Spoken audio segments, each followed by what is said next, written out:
Today, welcome to the English Eve podcast, where English meets real life.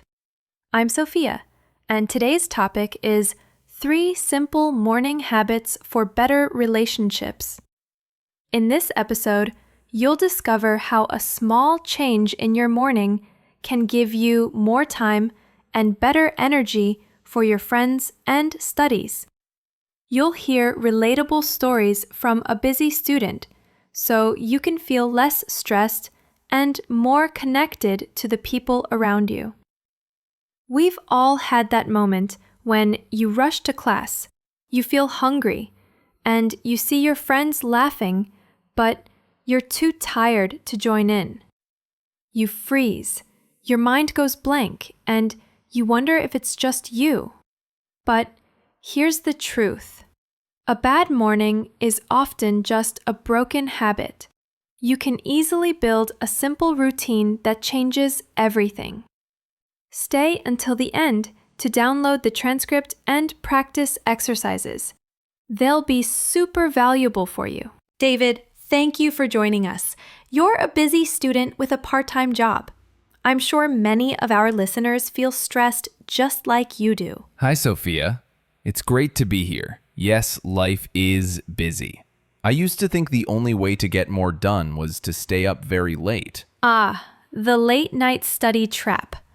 But how did that make your mornings feel? My mornings were a mess. I would set my alarm, but I always hit the snooze button. It was a race every day. Tell us about one of those terrible mornings. Okay, I lived in a dorm, and my friend Mike always ate breakfast in the common room. I wanted to join him, but I couldn't. Why not? Because I woke up so late.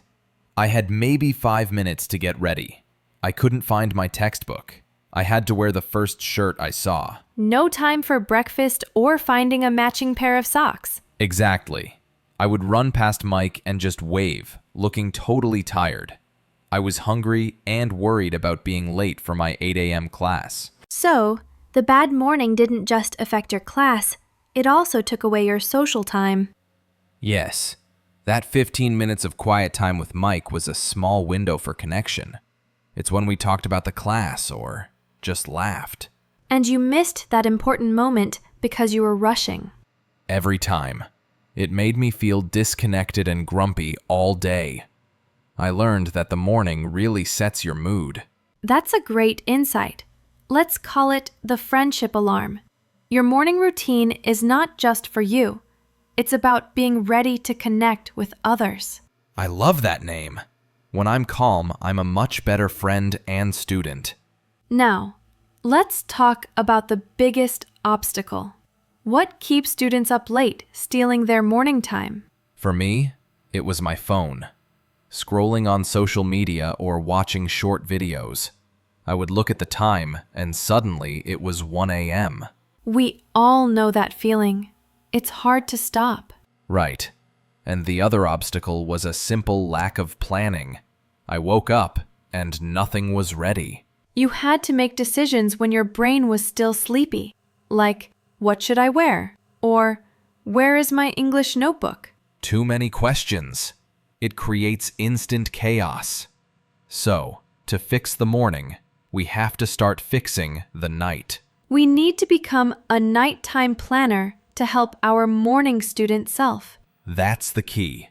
Do a small favor for your future self tonight. Before we talk about the nighttime plan, let's practice a quick way to focus your mind in the morning. Think of your favorite place to study. Is it a library, a coffee shop, a quiet room? Now imagine one object in that place, maybe a big green lamp or a wooden chair. Describe it to yourself in simple English. It is brown and soft. The lamp is old and big. Good. This little focus exercise helps you feel more centered and ready for the next step, planning ahead. David, you said the key is to stop the chaos by planning the night before. How did you start doing a favor for your morning self? I started with 3 very simple steps. The first one is called the outfit on the chair. The outfit on the chair. I like it. What does that mean? It means I pick out all my clothes, my shirt, my pants, and yes, both of my matching socks, before I go to bed. Why is this simple step so important? When I wake up, my brain is not ready to make a fashion choice. I just need to get dressed. If the clothes are ready, I save 5 minutes of thinking. 5 minutes of peace instead of 5 minutes of scrambling around the room. Exactly. The second step is about my bag. I make sure my school bag is packed and near the door. What do you put in it? My English book, my notebook, and my student ID. I also check that my phone is charging right there, too. That prevents the terrible "where are my keys" moment, which causes so much stress. Yes, I used to waste 10 minutes looking for my keys or my phone charger. Now, I feel organized and consistent. The final step, I guess, is food related? Yes, my final step is about my study desk and my snack. I clear my desk so it's ready for work the next day. A clean space equals a clear mind. And I put my water bottle and an apple on the counter. Something quick. This stops me from skipping breakfast or buying expensive coffee. This sounds like clearing the runway for your morning takeoff. No clutter, no sudden stops. That's the perfect image. When the runway is clear, my morning starts smoothly. I feel in control. So, if a listener does these 3 things tonight, clothes out, bag packed, and a quick snack ready, what's the biggest difference they will see tomorrow morning? They will have 10 to 15 extra minutes. And those extra minutes can be used for that important friendship alarm time with their friends, or even a quick English practice. It's an investment that pays off immediately. Now, let's try another visualization practice about this planning. Think about what you need for tomorrow. Look at your clothes. Think about your study tools. Now, say out loud in English, "I will put my jacket on the chair," and "I will find my notebook for the class." By talking about your plan, you make it real. It helps your brain prepare for a calmer morning. So, we've planned the night before. We have a clear runway. But what is the very first thing we should do when the alarm actually rings? Hitting snooze is so easy. It is. The mistake I made was setting an unrealistic goal. I thought I had to wake up at 5 a.m. and meditate for an hour, like a superhero. It never worked. That kind of pressure makes you feel like a failure right away. Totally. I would hit snooze 4 times and feel tired and angry at myself. The key is to start small. How small are we talking? I started with a 10-minute adjustment. If I usually woke up at 7:30 a.m., I set the alarm for 7:20 a.m. Just 10 minutes. It felt easy. That sounds much better than jumping 2 hours earlier. It's manageable. Yes, you need a small win first. Another trick is about the alarm itself. Do not keep it next to your bed. I know this one. You have to physically get up to turn it off. Exactly. I put my phone on my desk across the room. Once my feet hit the floor, I won the first battle of the day. You've broken the spell of the snooze button. What about a quick way to practice English in those first few minutes? I call this the 3-sentence review. While I'm walking to the bathroom or making my instant coffee, I think about my top 3 priorities for the day. And you say them in English? Yes, in my head, or even quietly out loud. Something simple. I must finish my math homework.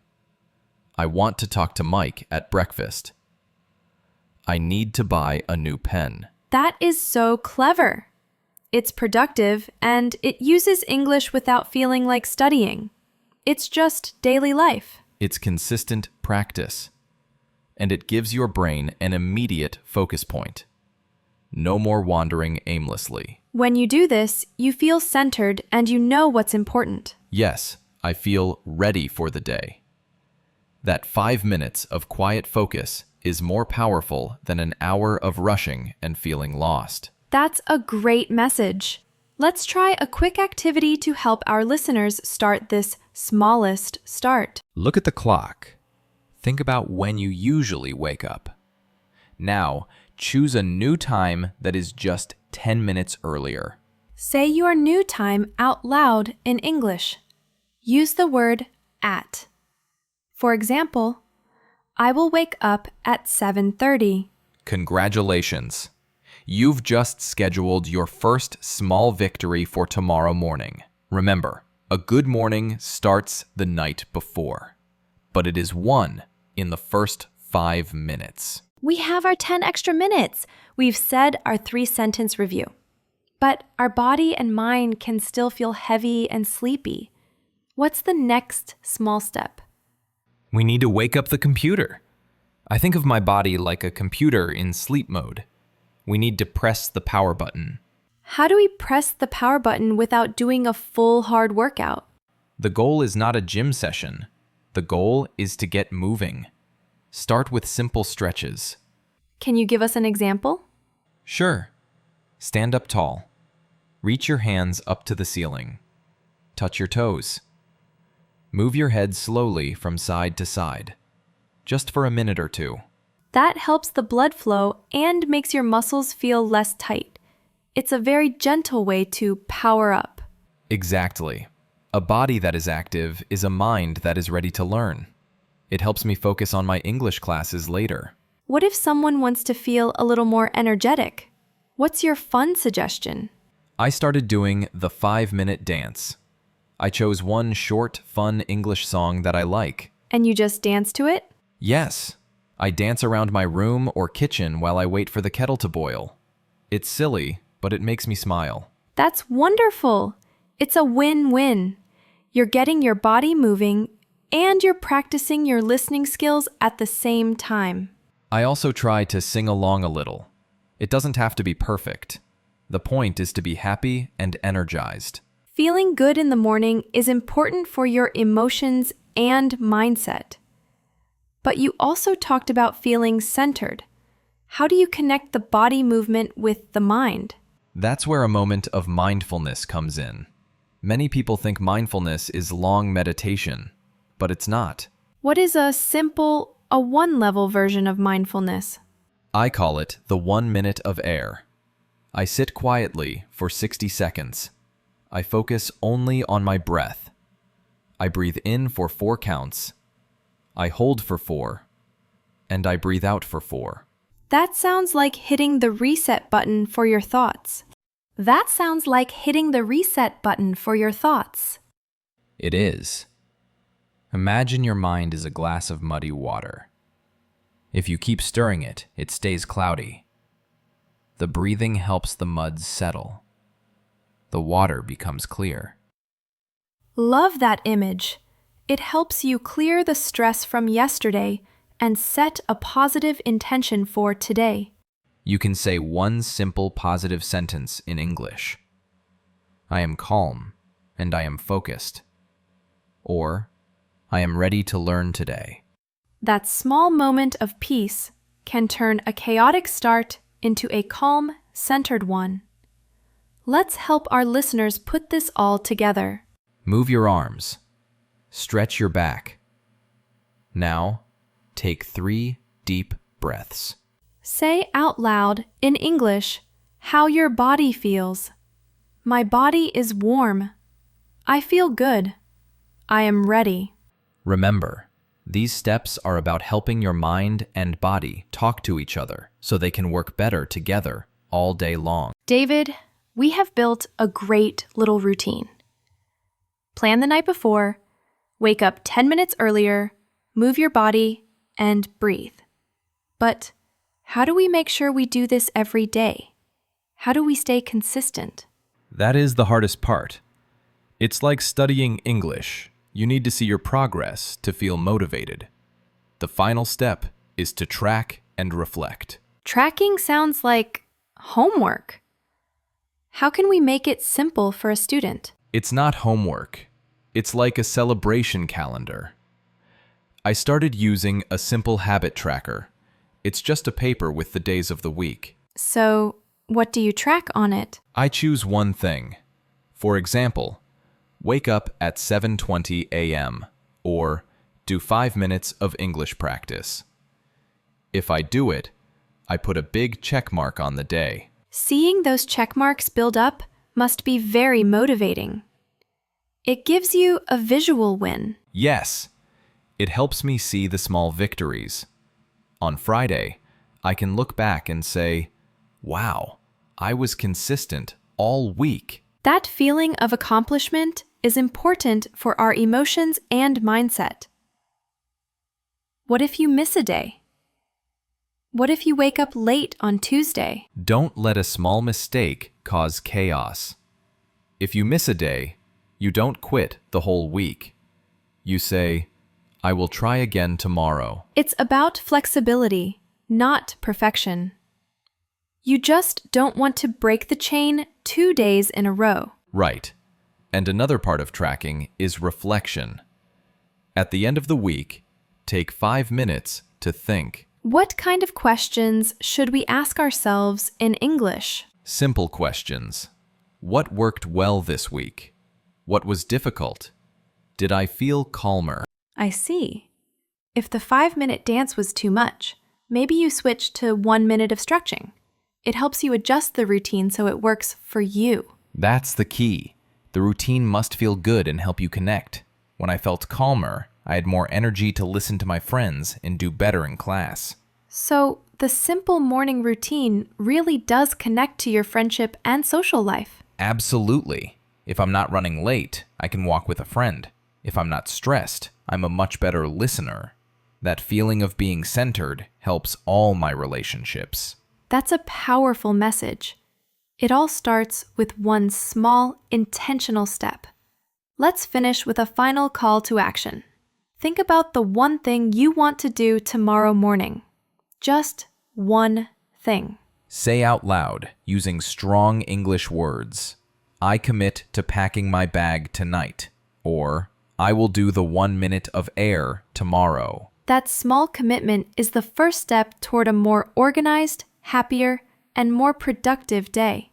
David, thank you so much for sharing your story. Thank you, Sophia. I hope everyone finds their own friendship alarm this week. Thank you for listening to the English Eve podcast. David shared great practical tips for building a better routine, especially if you're a busy student. Remember the key idea. The first domino sets the tone for your whole day.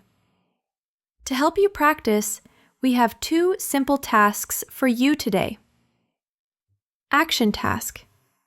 Tonight, lay out your outfit for tomorrow. That's it. One small favor for your future self. English task. Download our free PDF.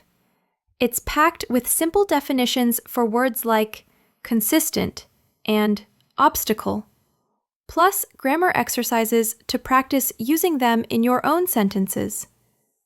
You can find the link in the description. Don't let your progress end here. Keep learning, keep connecting, and we'll see you next time on the English Eve podcast.